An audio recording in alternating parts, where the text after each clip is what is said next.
L'armée cachée des soldats de Dieu. Ceux qui se sont rendus complètement et qui purgent leur peine dans les prisons du monde entier. Message du Seigneur Yahushua délivré à sa prophétesse Gwendolyn Song le 6 février 2019.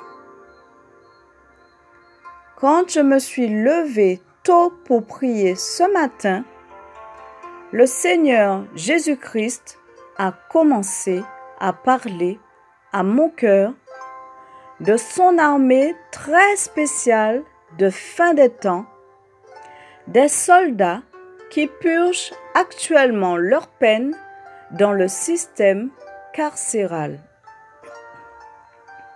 Ce sont ces enfants qui sont en prison pour une raison ou une autre, mais pendant qu'ils ont été incarcérés, ils ont été traités très sévèrement par le Seigneur. Il leur a été montré leurs erreurs et ce qu'il faut faire pour avoir une relation sincère avec lui. Ils se sont totalement rendus à l'agneau de Dieu. Ces détenus ont été formés au combat spirituel et aux techniques de communication qu'ils n'avaient pas eu la possibilité d'apprendre à l'extérieur du système pénitentiaire. Nombreux également sont ceux qui sont en prison pour des crimes qu'ils n'ont pas commis.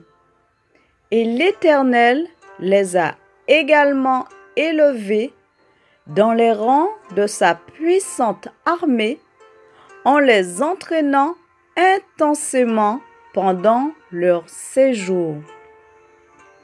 Quoi qu'il en soit, le Seigneur va sortir ses frères et sœurs en Christ de leurs cellules et les faire travailler avec le reste de l'épouse du Christ pendant les périodes de persécution intense contre les chrétiens.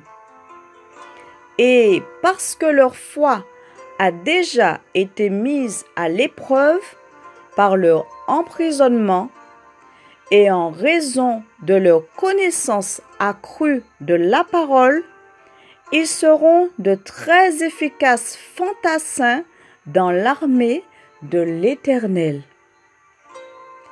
Ils seront avec le reste d'entre nous pour dire aux gens de ne pas aller au camp de la FEMA, de ne pas prendre la marque de la bête, de ne pas accepter l'aide du gouvernement. Ils prêcheront l'Évangile et aideront les gens à trouver leur chemin vers Jésus, le seul espoir que quiconque sur cette planète aura dans cette période. Louez Dieu pour ses soldats. Jean chapitre 8, verset 36. Si donc le Fils vous rend libre, vous serez réellement libre. 1 Pierre chapitre 1, verset 2. Vous avez été choisis selon le dessein de Dieu le Père et avez été fait peuple saint par son Esprit pour obéir à Jésus-Christ et pour être purifiés par son sang. Que la grâce et la paix vous soient multipliées. 2 Corinthiens chapitre 10, versets 3 à 5. Si nous marchons dans la chair, nous ne combattons pas selon la chair. Car les armes de notre guerre ne sont pas charnelles, mais puissantes devant Dieu pour renverser des forteresses, renversant les arguments et tout ce qui s'élève contre la connaissance de Dieu, amenant toute pensées captives à l'obéissance au Christ.